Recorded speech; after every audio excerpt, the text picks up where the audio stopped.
சிறிய செயல்களில் பெரிய அன்பு.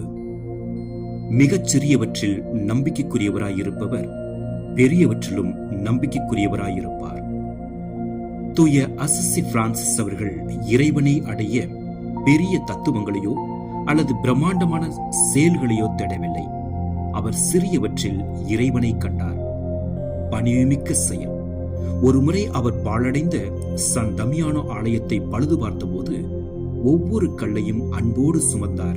அவர் செய்த அந்த சிறிய உடல் உழைப்புதான் பிற்காலத்தில் மிகப்பெரிய ஆன்மீக புரட்சிக்கு வித்திட்டது.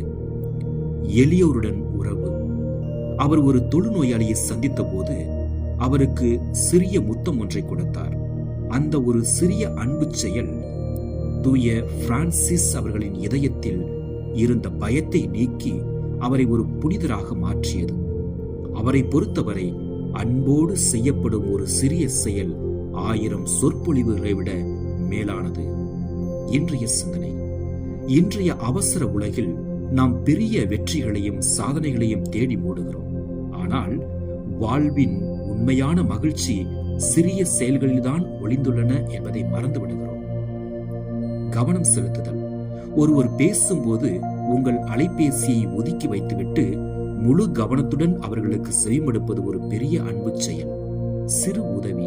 தெருவில் நடப்பவருக்கு வழிவிடுவது, பாரம் சுமப்பவர்களுக்கு உதவுவது அல்லது ஒருவருக்கு மனதார நன்றி சொல்வது போன்ற சிறிய காரியங்கள் உலகை அழகானதாக மாற்றும்.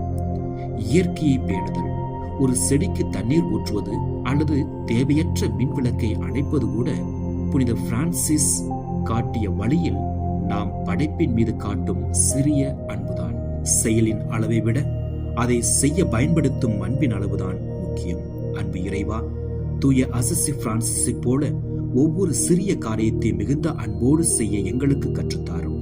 பெரிய காரியங்களை செய்ய எங்களுக்கு வாய்ப்பு கிடைக்காவிட்டாலும் அன்றாட பணிகளை புன்னகையோடும் கனிவோடும் பிற நலன் கருதியும் செய்ய அருள் புரியும்.